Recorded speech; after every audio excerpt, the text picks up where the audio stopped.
La bagarre psychotique entre Candace et Erika continue. Actuellement, tout le monde parle de l'événement Turning Point USA, auquel Erika Kirk a annulé sa venue. J.D. Vaughn, de toutes les personnes possibles, est venu la remplacer, mais selon Candace Owens, personne n'a même assisté à cet événement. Et maintenant, on entend aussi des rumeurs selon lesquelles Ben Shapiro pourrait s'associer à Erika pour poursuivre Candace en justice, ce qui franchement me ferait vraiment plaisir. Mais on attend encore de voir plus de preuves à ce sujet. Et analysons exactement comment Candace adore manipuler et mentir aux gens, en particulier quand il s'agit de son ennemi de longue date, Erika Kirk, qui a en fait eu Charlie. Au final, on sait que tout cela revient au fait que Candace Owens adore non seulement les vues, le contenu, le drama, parce qu'elle est clairement une sorte de narcissique. Plus important, elle a le cœur brisé car Charlie l'a choisi. Candace a décidé d'épouser, soi-disant, un homme gay d'Angleterre après l'avoir connu pendant seulement 12 ou 16 jours. Et Erika a eu Charlie, ce que Candace a toujours voulu. Donc maintenant, elle fait tout ce qui est en son pouvoir, maintenant que Charlie n'est plus là pour défendre Erika, pour essayer de la détruire. Mais les tactiques de manipulation sont tellement simples et faciles à repérer. Pour commencer, on va regarder cette vidéo. C'est l'événement Turning Point USA où Erika a annulé à la dernière minute par crainte pour sa sécurité. Regardons. Ça ne me dérange pas quand il aborde les sujets actuels, même si je ne suis pas toujours d'accord avec sa façon de faire. En voyant la vidéo, tu te dis waouh, c'est un stade vide. Candace Owens la repartage aussitôt en disant que Jake Traylor a écrit que Turning Point USA semble surestimer l'affluence pour Vance. L'Atkins Ford Arena est remplie à moins de 25% pour la vice-présidente. Candace Owens ne peut s'en empêcher, elle est ravie.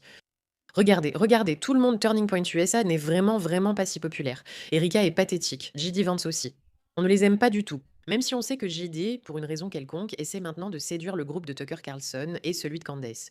Bon, ça, c'est une conversation pour une autre fois. Donc, vous avez cette vidéo et cette conversation qui se passe entre J.D. et Vance. Et évidemment, ça soulève beaucoup de questions. Beaucoup de gens se demandent, d'accord, J.D. remplace Erika Cook, c'est quand même quelque chose d'assez important. Des endroits surprenants. Peut-être. Dis-nous. Qu'est-ce qu'elle doit nous dire? Qu'est-ce qu'elle doit nous dire? Certaines personnes ont fait de l'attaque contre Erika leur travail à temps partiel. Voici le résultat. Monsieur, eh bien, tout d'abord, j'aime Erika. Je sais qu'elle a reçu des menaces. Et tu sais, il y a environ 2 heures. Donc tu sais, Andrew, j'étais un peu inquiet qu'on doive annuler l'événement parce qu'Erika n'allait pas venir et elle était très inquiète à ce sujet. Quand j'ai parlé au Secret Service, et évidemment ces gars font un très bon travail, et j'ai dit, tu sais quoi, laissons Erika faire ce qu'elle doit faire pour elle-même et sa famille. Je suis sûr qu'Andrew prendra le relais. Faisons de cet événement un moment incroyable avec les Bulldogs de Géorgie à Athènes, en Géorgie. D'accord, donc la première chose dont les gens parlent, c'est que d'accord, donc J.D. Vance pouvait y aller, mais Erika Cook ne pouvait pas. Et les gars, le mari d'Erika Cook vient de se faire tirer dessus lors d'un événement. Pensez-vous qu'il y a peut-être un aspect de santé mentale, que lorsqu'elle reçoit une menace de mort directe, elle se dise qu'elle ne peut tout simplement pas se présenter en ce moment? Pensez-vous que ce soit une option envisageable? Si on parle de théorie du complot, pensez-vous qu'une femme ayant perdu son mari lors d'un rassemblement similaire pourrait réagir ainsi? Pas vraiment, mais lors d'un grand événement, si quelqu'un la menace de mort, elle pourrait ne pas vouloir y aller tout en cherchant à sauver la situation. Et donc J.D. Vance peut le faire grâce à sa sécurité et Andrew Kovitz. Pensez-vous que cela aurait du sens? Je pense que cela aurait du sens. Je pense que la plupart d'entre nous sauraient reconnaître que cela a vraiment du sens. En fait, j'irais même jusqu'à dire: «Waouh, quelle femme incroyablement courageuse, qu'elle continue à participer à des événements publics alors qu'il y a des menaces de mort et qu'elle vient tout juste de perdre son mari». Mais personne ne veut lui accorder le moindre mérite ici. Ils veulent juste faire passer ça pour un événement insensé. Maintenant, Candace Owens, bien sûr, ne peut tout simplement pas s'en empêcher et elle commence à parler de toutes les différentes choses qui se passent. Je pense que cela aurait du sens pour beaucoup.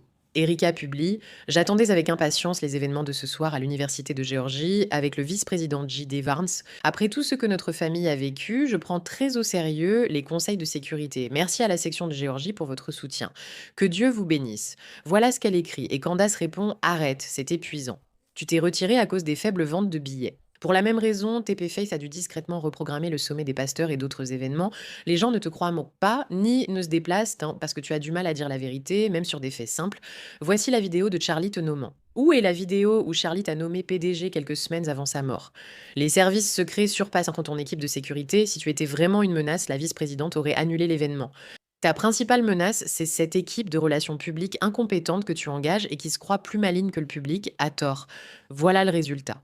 Et bien sûr... Tu sais, les gens disent alors Ah non, non, non, non, non, ne le passe pas.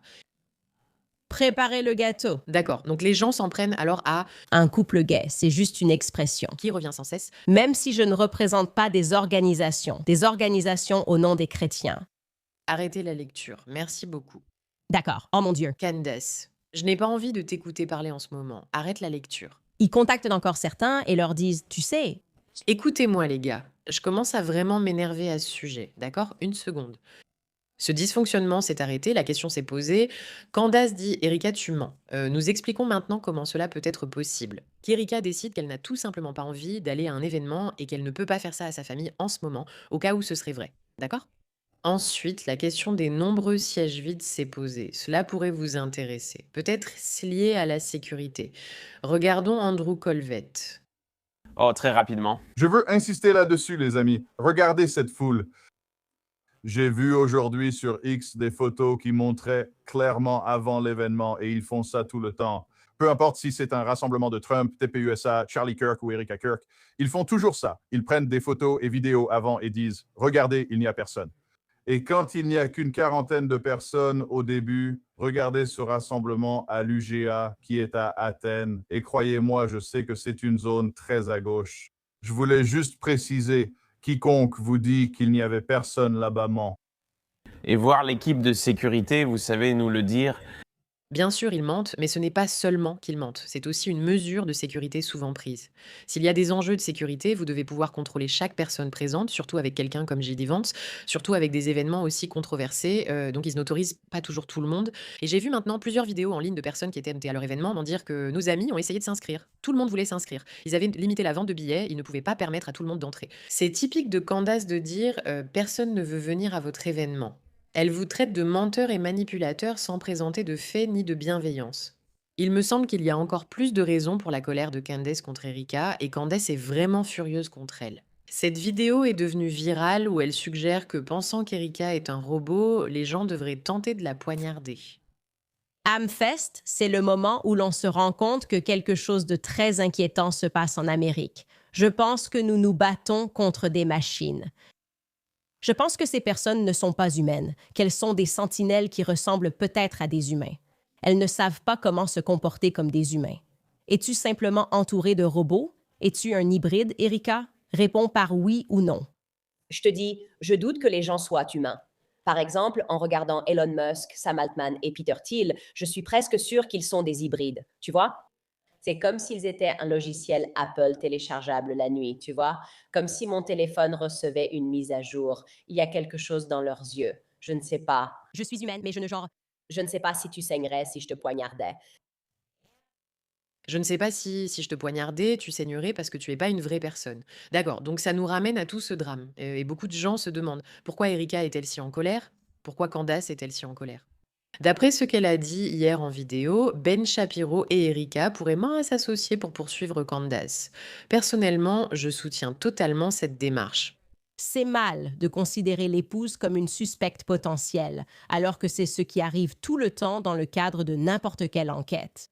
Donc, chaque fois que quelqu'un dit quelque chose de négatif sur Candace, tu vas dire « Eh bien, c'est tout à fait normal. Tout le monde sait que c'est normal. C'est typique de ce qu'elle fait. » C'est mal. Il était trop impliqué émotionnellement. Et j'ai commencé à me demander, est-ce qu'il est aussi investi financièrement d'une manière ou d'une autre? Il est allé dans son émission et a exigé qu'Erika me poursuive, car j'avais publié une bande-annonce de 2 minutes. C'était sa réponse à la bande-annonce. Erika devrait poursuivre Candace pour une bande-annonce qui ne contient que les propres mots d'Erika. Je veux dire, encore une fois, souvenez-vous, elle a fait toute une émission télé, enfin peu importe, une série de podcasts contre Erika. Souvenez-vous-en, d'accord? Elle présente ça comme une simple bande-annonce de 2 minutes. Pourquoi porterait-elle plainte? Chérie, arrête de faire semblant. Tu as gagné combien avec ça? Ça, c'est après qu'il m'ait poursuivi pendant 2 ans, d'accord? Au tribunal d'arbitrage, pour que les gens ne puissent pas lire et voir à quel point il est instable mentalement et pourquoi il veut de l'argent. D'accord, donc c'est ici que Candace admet que Ben la poursuit en justice depuis 2 ans, et maintenant ça explique évidemment beaucoup de son animosité envers le Daily Wire. Si Erika Cook participait au procès, nous serions toutes ravies. Voilà donc le drame actuel avec un événement Turning Point USA totalement démenti et complètement retiré. Rien de grave, sauf que la santé mentale d'Erika Cook en pâtit un peu. Elle n'a peut-être pas envie d'aller à un grand événement après avoir reçu des menaces de mort. Et peut-être que Candace aurait besoin d'un petit bilan psy en plus. Et peut-être que plus de gens devraient arrêter de la prendre autant au sérieux parce qu'elle vous manipule clairement. Bref, merci de votre attention à ce sujet.